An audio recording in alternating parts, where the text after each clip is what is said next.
रविंद्र कुमार आर्य, इतिहास संविधान फैकल्टी में आपका इस यूट्यूब चैनल पे आपका स्वागत करता हूं। और अब इतिहास चैप्टर पढ़ाने जा रहे हैं।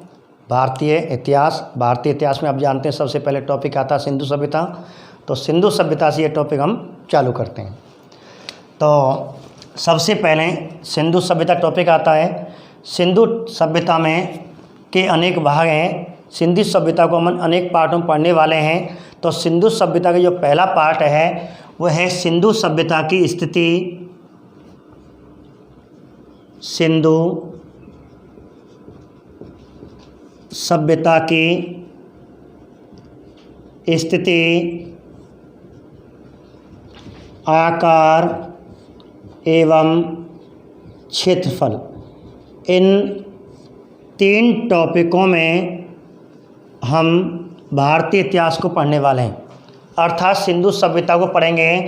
तो सिंधु सभ्यता पहला टॉपिक हमने लिया और सिंधु सभ्यता के पहले पार्ट में सिंधु सभ्यता की स्थिति, आकार और क्षेत्रफल के बारे में बात करेंगे।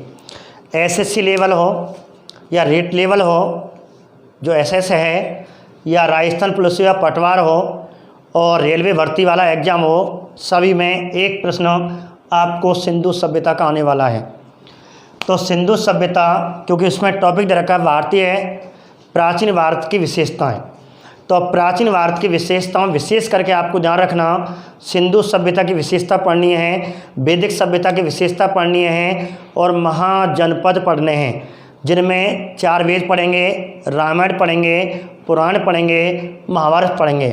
तो इसीलिए पहले ये टॉपिक चालू किया हमने सिंधु सभ्यता, और सिंधु सभ्यता का पहला पार्ट जिसमें हम केवल 3 टॉपिकों पे चर्चा करेंगे, स्थिति, आकार और क्षेत्रफल।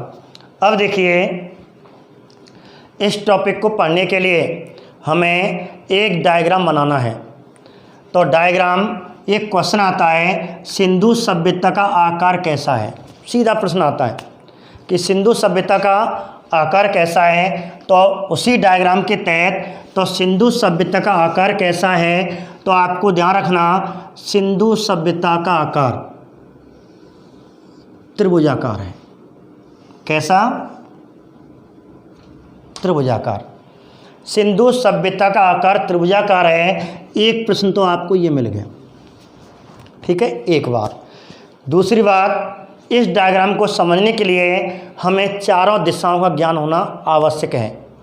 तो आप जानते हैं, जब हम दिशा पढ़ते हैं तो थोड़ा मैं आपको बता दूं, डायग्राम में जब भी हम कोई डायग्राम बनाते हैं, चारों दिशाओं का ज्ञान आवश्यक है।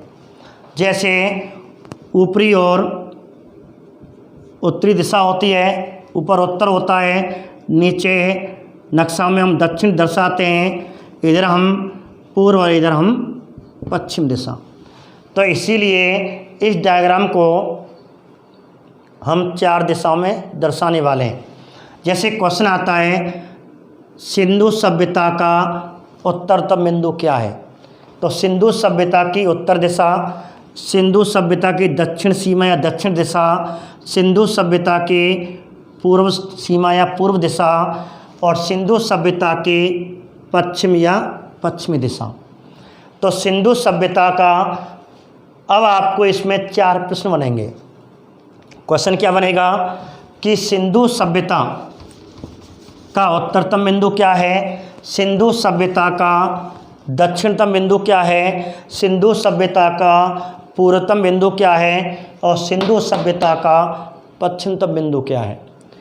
तो आपको 4 पुरास्थल दिया होगा एग्जाम में, तो आपको ध्यान रखना। तो सिंधु सभ्यता की स्थिति बात कर रहे हैं हम, इस टॉपिक को पढ़ने जा रहे हैं। इस टॉपिक में काफ़ी प्रश्न बनते हैं। तो आपको जब भी क्वेश्चन पूछेगा कि सिंधु सभ्यता का उत्तरतम बिंदु, ये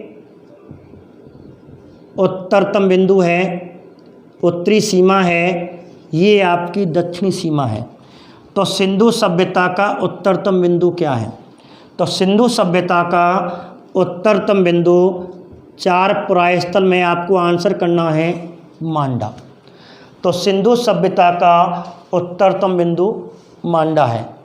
ऐसे क्वेश्चन पूछेगा, सिंधु सभ्यता का दक्षिणतम बिंदु क्या है। सिंधु सभ्यता का दक्षिणतम बिंदु दैमाबाद है। ठीक है, क्वेश्चन क्या बनेगा कि सिंधु सभ्यता का दक्षिणतम बिंदु क्या है, तो आपको आंसर होगा दैमाबाद। ऐसे सिंधु सभ्यता का पूर्वतम बिंदु क्या है, तो आपको 4 पुराय स्थल और आंसर होगा सिंधु सभ्यता का पूर्वतम बिंदु या पूर्वी सीमा आलमगीरपुर है। तो सिंधु सभ्यता का पूर्वतम बिंदु आलमगीरपुर है, सिंधु सभ्यता का उत्तरतम बिंदु मांडा है, दक्षिणतम दैमाबाद है और पूर्वतम आलमगीरपुर है। अब आगे बात करते हैं सिंधु सभ्यता का पश्चिमतम बिंदु क्या है। तो सिंधु सभ्यता का पश्चिमतम बिंदु सुतकांगेडोर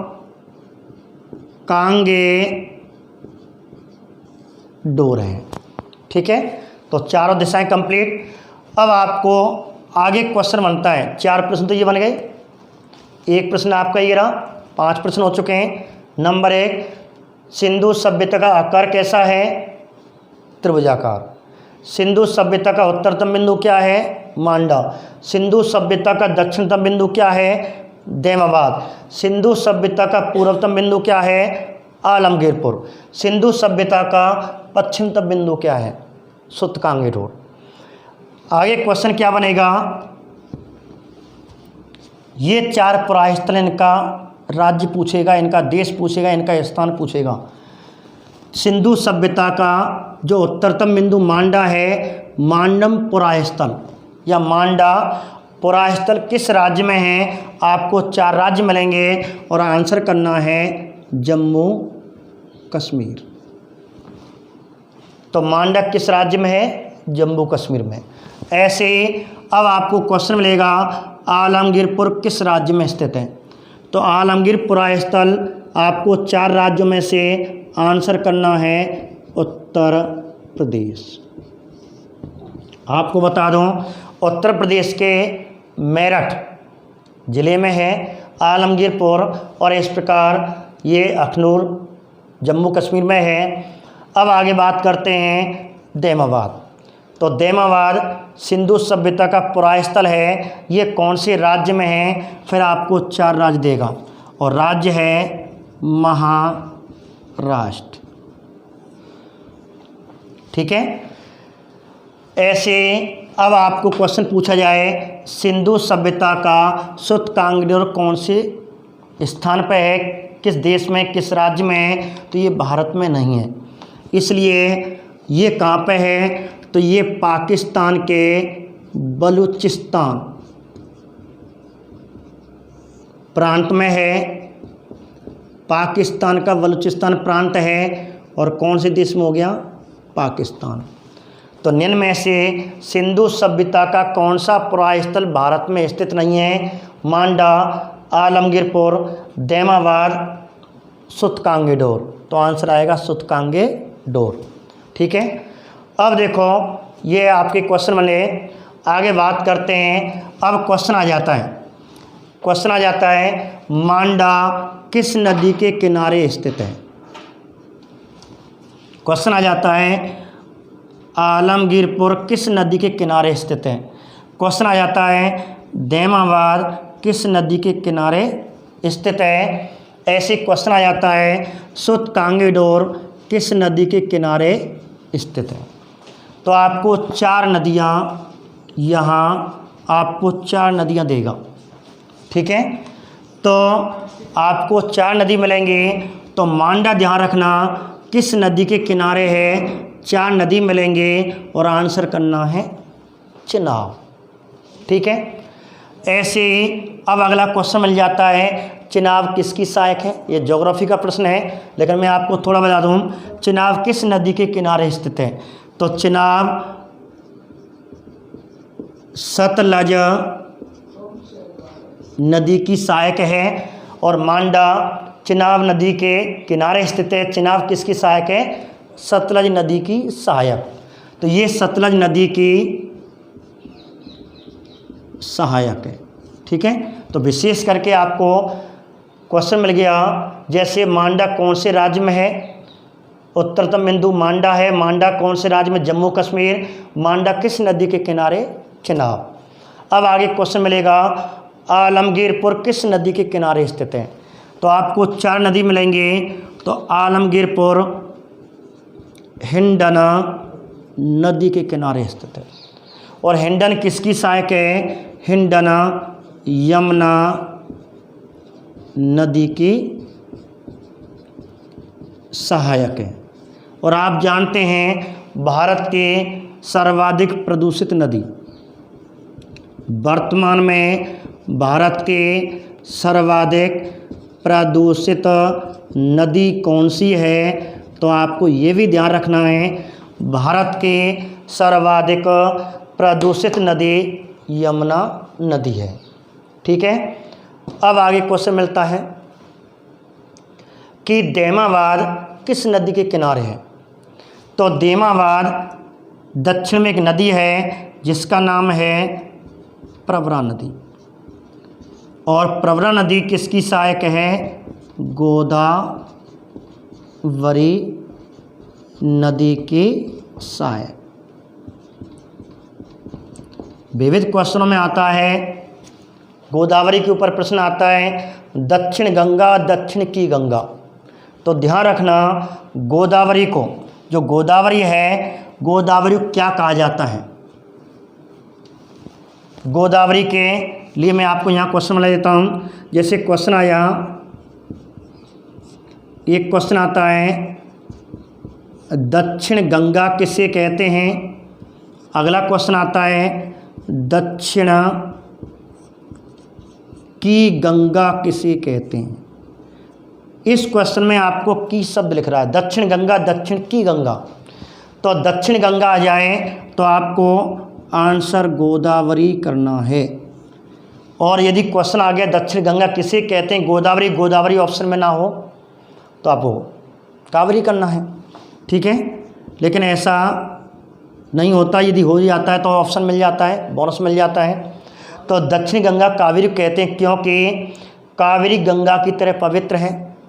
इसे दक्षिण गंगा, दक्षिण बूढ़ी गंगा, वृद्ध गंगा क्यों कहते हैं, क्योंकि जिस प्रकार उत्तर भारत में सर्वाधिक लंबी नदी गंगा है, ऐसी दक्षिण में गोदावरी है, इसलिए दक्षिण की गंगा दक्षिण गंगा कहते हैं। लेकिन दक्षिण की गंगा कावेरी क्यों कहते हैं, क्योंकि कावेरी गंगा की तरह उत्तर भारत में जो गंगा बहती है उसी की तरह ये पवित्र है, जो वैदिक काल की है, हमारे महाकाव्य काल की है और ऋग्वेदिक काल की है।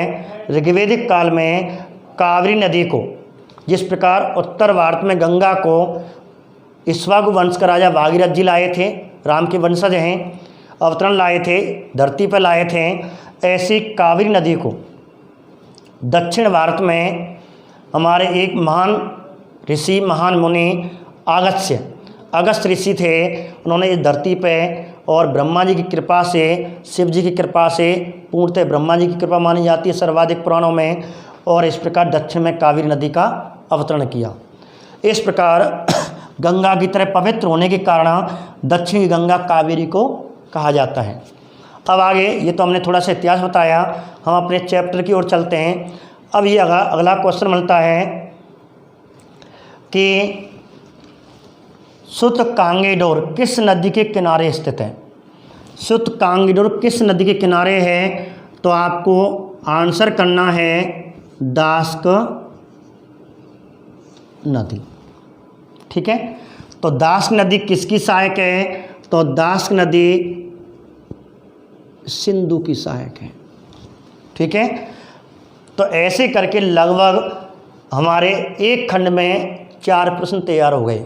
नंबर 1, सिंधु सभ्यता का उत्तरतम बिंदु मांडा। नंबर 2, मांडा किस राज्य में, जम्मू कश्मीर। नंबर 3, मांडा किस नदी किनारे, चिनाब। चिनाब किसकी सहायक, सतलज। इस प्रकार हमारे लगभग 16 क्वेश्चन और 17वां ये क्वेश्चन आपका तैयार है।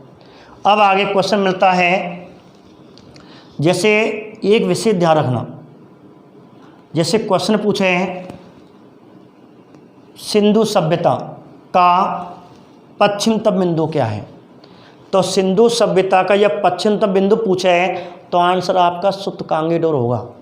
यदि क्वेश्चन में भारत शब्द जोड़ दिया कि भारत में सिंधु सभ्यता का पश्चिमतम बिंदु क्या है, भारत में, भारत की बात कर रहा है, इसका मतलब ये भारत में नहीं है। अब भारत में कौन है, तो भारत में है कौन, तो भारत का मतलब है, आप जानते हैं, ज्योग्राफी पढ़ते होंगे कि भारत का पश्चिमतम राज्य कौन सा है। करेक्ट, भारत का जो पश्चिमतम राज्य है, तो भारत का जो पश्चिमतम राज्य है वह है आपका गुजरात है। यहाँ लिख देते हैं गुजरात। अब क्वेश्चन पूछेगा कि भारत में सिंधु सभ्यता का पश्चिमतम बिंदु क्या है। तो भारत में सिंधु सभ्यता का, भारत में ये पाकिस्तान है, भारत में पूछ रहा है तो गुजरात में जाना है। तो गुजरात में एक स्थान है बगतरा, जो कच्छ क्षेत्र में पड़ता है, गुजरात में है। तो भारत में सिंधु सभ्यता का पश्चिमतम बिंदु भगतराव है। अब आगे क्वेश्चन पूछे, भगतराव प्राय अपवाद है कुछ किताबों में, लेकिन अधिकतर गाइडों में भगतराव किस नदी के किनारे है। तो आपको यदि नदी दे दे तो नर्मदा नदी है, ठीक है। तो नर्मदा के अरब सागर में गिरती, आप जानते हैं अरब सागर में गिरती है। इस प्रकार भगतराव कहाँ पे है, गुजरात। क्वेश्चन क्या बना, क्वेश्चन बना सिंधु सभ्यता, भारत में सिंधु सभ्यता का पश्चिमतम बिंदु क्या है। तो आंसर आएगा भगतराव, ठीक है। ये हुई आपकी स्थिति। अब स्थिति में आपको स्थिति को आगे, एक सामान्य स्थिति हुई, आगे थोड़ी सी कठिनाई स्तर में स्थिति और बढ़ेगी। उससे पहले अगला क्वेश्चन कि सिंधु सभ्यता का कुल क्षेत्रफल कितना है। तो सिंधु सभ्यता कुल क्षेत्रफल पूछें तो सिंधु सभ्यता का कुल कितना क्षेत्रफल है। तो विशेष करके राजस्थान एग्जाम को ध्यान में रखते हुए ये भी क्वेश्चन आपको बताना है। यदि सेंटर में क्वेश्चन आता है, सामान्यतः तो आपको कुल क्षेत्रफल पूछेगा, पूरे कंप्लीट पूछेगा, तो 12,99,600 वर्ग किलोमीटर। लगभग की बात करें तो यहाँ लगभग आपका 13 लाख आ गया। एसएससी लेवल हो, रेलवे लेवल हो, सेंटर की जितनी भर्तियां हैं, यदि आपको क्वेश्चन पूछ लिया जाए सिंधु सभ्यता का लगभग कुल कितना क्षेत्रफल है, कुल क्षेत्रफल पूछता है, कुल कितना क्षेत्रफल है, ठीक है। तो आपको आंसर 13 लाख करना है सेंट्रल एग्जाम में। ये राजस्थान का कोई एग्जाम अब आ जाए, राजस्थान पुलिस है, पटवारी है, तो पूछने के तरीके आपको ध्यान रखना दो तरह से। जैसे क्वेश्चन पूछा जाए, जैसे क्वेश्चन एसएससी में पूछा गया था, ये दोबारा जो मान लो राजस्थान के पटवारी या पटवारी में या राजस्थान एग्जाम में कोई में आ गया, क्वेश्चन आ जाए कि सिंधु सभ्यता का लगभग कुल क्षेत्रफल है 12 लाख, 13 लाख, 14 लाख, 15 लाख। ऐसी स्थिति में आपको क्वेश्चन आ जाए, ये शब्द पे एग्जाम की भाषा पे आपको ध्यान रखना है कि सिंधु सभ्यता का लगभग कुल क्षेत्रफल है, तो आपको 13 लाख ही करना है, ठीक है। 13 लाख वर्ग किलोमीटर करना है। लेकिन यदि एक शब्द इसमें जोड़ दिया जाए, नवीन उत्खनन के आधार पर, यह क्वेश्चन तो आ चुका है आपका एसएससी लेवल में, ये वाला। अब राजस्थान में एग्जाम में ये क्वेश्चन यदि ये रिपीट हो जाए तो कोई बात नहीं, 13 लाख है ही है। यदि उस शब्द में नवीन उत्खनन शब्द जोड़ दिया जाए, क्वेश्चन पूछें सिंधु सभ्यता नवीन उत्खनन के आधार पर, नवीन उत्खनन के आधार पर सिंधु सभ्यता का लगभग क्षेत्रफल है 12 लाख, 13 लाख, 14 लाख और 15 लाख।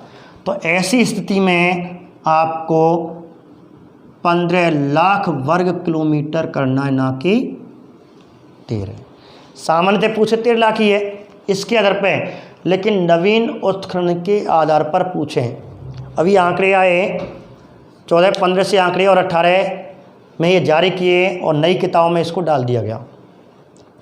लेकिन यदि 13 भी दे रखा हो, 15 दे रखा हो, तो क्वेश्चन को स्पष्टीकरण करेगा। यदि उस क्वेश्चन में नवीन उत्खनन शब्द है तो आपको 15 करना ही, नहीं तो 13 आंसर है ही है। ये विशेष ध्यान रखें। ठीक है, आगे बढ़ते हैं। तो आकार हो गया, क्षेत्रफल हो गया, स्थिति हमने सामान्यतः पढ़ ली। यदि स्थिति में थोड़ा सा आगे जाएगा, जैसे, तो आपको ध्यान रखना, स्थिति को आगे पढ़ाने से पहले एक क्वेश्चन दिया बन गया, तो इसका आकार कैसा हो गया? त्रिभुजाकार। ठीक है, क्षेत्रफल कितना हो गया? स्थिति ये हो गई, उत्तर दक्षिण पूर्व पश्चिम भारत में ये हो गई। अब थोड़ा सा क्वेश्चन पूछ ले सामान्य और परिचय में। सामान्य परिचय है, जैसे सिंधु सभ्यता मुख्यतः कितने देशों में फैली हुई है, कितने देशों में विस्तृत है, कितने देशों में इसका विस्तार है। कुल विस्तार पूछे, विस्तार देश पूछे, कुल कितने देशों में सिंधु सभ्यता का विस्तार है। सीधा क्वेश्चन पूछे, 1 देश, 2 देश, 3 देश या 4 देश, तो आपको कितने? वेरी गुड, 3 देश। कितने? 3 देश करना है। 3 देशों में सिंधु सभ्यता का विस्तार है। कितने देश? 3 देश। कौन कौन से? अब आपको क्रम से पढ़ना है। भारतीय इतिहास जब भी हम पढ़ते हैं, पढ़ते भी हैं बच्चे, लेकिन एक तरीका, एक क्रमबद्ध से नहीं पढ़ा जाता। यदि हम इतिहास को क्रमबद्ध से पढ़ें, एक कहानी के रूप में पढ़ें, एक सामान्य क्रमता से पढ़ें, तो इतिहास आपको जल्दी याद हो जाता है। कोई ट्रिक की आवश्यकता नहीं होती, केवल समझो आप इसको। तो 3 देश आपको ध्यान रखने हैं और 3 देशों को क्रम से लिखना है। अब ये 3 देश कौन से? तो एक तो है पाकिस्तान। अब मैंने पाकिस्तान पहले क्यों लिखा, भारत क्यों नहीं लिखा, इसका भी कोई ना कोई वजूद है, बताएंगे अभी। तो 3 देश, नंबर 1 पाकिस्तान, नंबर 2 भारत और नंबर 3 आपका अफ़गानिस्तान।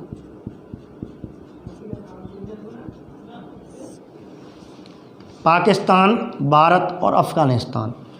अब क्वेश्चन बनेगा, निम्न में से किस देश में सिंधु सभ्यता का विस्तार नहीं है? नेपाल डाल दे, भूटान डाल दे, बांग्लादेश लिख दे, श्रीलंका लिख दे। तो आपको ध्यान रखनी केवल 3 देशों में, पाकिस्तान, भारत और अफ़गानिस्तान। अब क्वेश्चन पूछेगा, 4 देश देगा, निम्न में से किस देश में सिंधु सभ्यता का सर्वाधिक विस्तार है? निम्न में से सिंधु सभ्यता का सर्वाधिक विस्तार है, तो आपको 4 देश देगा और आंसर होगा पाकिस्तान। इसलिए मैंने सबसे पहले आपको पाकिस्तान शब्द लिखा, क्रमबद्ध से याद करना है। अब क्वेश्चन आपको यहाँ पूछेगा, निम्न में से भारत के किस राज्य में, अब राज्य पूछ रहा है, भारत जब भी पूछेगा राज्य पूछेगा, भारत के किस राज्य में सिंधु सभ्यता का सर्वाधिक विस्तार है? तो किस राज्य में विस्तार है, आपको 4 राज्य देगा, भारत के 4 राज्य देगा, तो आंसर करना है गुजरात। ठीक है, तो सिंधु सभ्यता भारत की सर्वाधिक गुजरात राज्य में विस्तारित है। अगला क्वेश्चन पूछेगा, निम्न में से किस देश में सिंधु सभ्यता का, ठीक है, सिंधु सभ्यता का कौन से देश में सबसे कम विस्तार है, न्यूनतम विस्तार किस देश में? अफ़गानिस्तान। तो ये आपको ध्यान रखना है कि सिंधु सभ्यता मुख्यतः 3 देशों में फैली हुई है, सर्वाधिक पाकिस्तान, दूसरे नंबर पर भारत और भारत में सर्वाधिक गुजरात, और अफ़गानिस्तान न्यूनतम है। यदि एक क्वेश्चन आपको यहाँ मिल सकता है कि भारत के कितने राज्यों में सिंधु सभ्यता का विस्तार है? 5 राज्य, 6 राज्य, 4 राज्य, 7 राज्य, तो आपको ऑप्शन में देगा। तो आपको ये क्वेश्चन है, विशेष करके अच्छा क्वेश्चन है कि सिंधु सभ्यता भारत के कुल कितने राज्यों में विस्तारित है? कुल राज्य पूछ ले भाई, कुल देश तो हो गए 3, और भारत के कुल कितने राज्यों में है, तो भारत के कुल 7 राज्य। 7 राज्य में आपको विशिष्ट है, जैसे आपको 7 और राज्य याद रखने हैं। किस देश में सिंधु सभ्यता का विस्तार नहीं है, एक तो क्वेश्चन ये बन गया।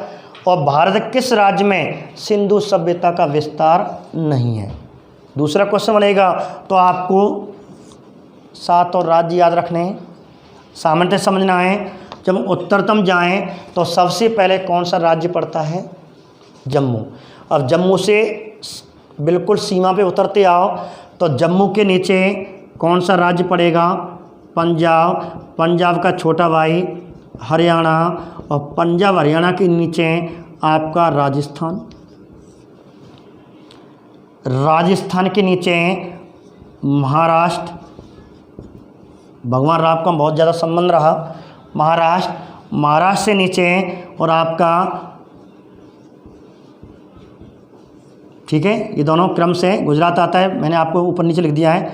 तो गुजरात, गुजरात की महाराष्ट्र, और इसके बाद आपका उत्तर प्रदेश, अर्थात जम्मू कश्मीर, पंजाब, हरियाणा, राजस्थान, गुजरात, महाराष्ट्र और उत्तर प्रदेश, 7 राज्यों में सिंधु सभ्यता का विस्तार है। ऐसे क्वेश्चन आपको आ जाए, अफ़गानिस्तान के केवल 2 क्षेत्र हैं, यहाँ सिंधु सभ्यता के साक्ष्य मिले हैं। एक तो है मुंडीगाक, एक है सोरतगुई, मात्र 2 हैं। मुंडीगाक और सोरतगुई से सिंधु सभ्यता के साक्ष्य मिले अफ़गानिस्तान से। अब इसमें एक क्वेश्चन आपको यहाँ मिलता है, एक तो आपको स्थान शहर याद रखने हैं। मुंडीगाक, सोरतगुई से सिंधु सभ्यता के साक्ष्य मिले अफ़गानिस्तान के क्षेत्र हैं। लेकिन एक क्वेश्चन बहुत अच्छा मिलता है, नहरों के साक्ष्य। तो सिंधु सभ्यता के किस पुराय स्थल से, एकमात्र पुराय स्थल है, सिंधु सभ्यता का एकमात्र पुराय स्थल यहाँ से नहरों के साक्ष्य मिले हैं, वो आंसर सोरतगुई। जबकि सब जगह से क्या मिली हैं, नदियाँ। लेकिन ये मात्र एक ऐसा साक्ष्य, एक ऐसा स्थान है, पुराय स्थल है, जो नदियों के किनारे बसा हुआ ना होकर के नहरों के किनारे बसा हुआ है। तो नहरों के साक्ष्य कहाँ से मिले, सोरतगुई। इस प्रकार ये हुआ सिंधु सभ्यता का स्थिति, आकार और क्षेत्रफल के तहत एक सामान्य, हमने सामान्य परिचय आपको यहाँ पढ़ा।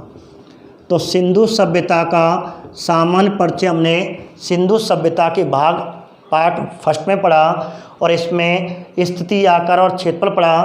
तो आप जानते हैं स्थिति का मतलब है सिंधु सभ्यता कुल कितने देशों में, 3। सिंधु सभ्यता का उत्तरतम बिंदु मांडा, दक्षिणतम बिंदु देमवाद, पूर्वतम बिंदु आलमगीरपुर और पश्चिमतम बिंदु सुतकांगीडोर। ऐसे सिंधु सभ्यता का आकार कैसा है, सिंधु सभ्यता आकार त्रिभुजाकार है। सिंधु सभ्यता कुल क्षेत्रफल कितना है, लगभग 13 लाख वर्ग किलोमीटर, 12,99,600 वर्ग किलोमीटर। यदि नवीन उत्खनन के आधार पर पूछें तो आंसर होगा 15 लाख वर्ग किलोमीटर। तो ये सामान्य परिचय पढ़ा। ऐसे क्वेश्चन एक और आता है, सिंधु सभ्यता का काल, सिंधु सभ्यता कौन से समय की है। तो अधिकतर आपको समय ध्यान रखना है, कार्बन 14 के आधार पर पूछेगा आपको कि सिंधु सभ्यता का कार्बन 14 के आधार पर समय कितना है। तो एग्जाम में आपको ऑप्शन में 2300 से 1750 ईसा पूर्व, BC, ईसा पूर्व को BC कहते हैं। V4 क्राइस्ट, ईसा के जन्म से पहले की घटनाओं को हम BC कहते हैं। इस प्रकार 2300 से 1750 ईसा पूर्व में और सिंधु सभ्यता को माना गया है। यदि आपको ये ऑप्शन ना मिले, ये नहीं मिले और क्वेश्चन पूछा जाए कि कार्बन 14 के आधार पर सिंधु सभ्यता का समय बताइए, ऑप्शन में आपको सबसे पहले ये देखना है। यदि ऑप्शन में ना मिले फिर आपको ऑप्शन में 2250 से 1750 BC अर्थात ईसा पूर्व मिलेगा। दोनों मिल जाते हैं और आपको आंसर 2300 से 1750 ईसा पूर्व माना जाएगा। इस प्रकार इस पाठ में हमने ये पढ़े। अगला जो पाठ पढ़ने वाले हैं पढ़ेंगे अगले पाठ में, वहाँ सिंधु सभ्यता के नगर पढ़ेंगे, महत्वपूर्ण 10 नगर पढ़ेंगे। एक क्वेश्चन उसमें से आता है। इस प्रकार हमारा प्रत्येक भारतीय इतिहास का, हिस्ट्री का वीडियो देखने के लिए इस चैनल को लाइक, सब्सक्राइब, ज़रूर शेयर भी करें। धन्यवाद।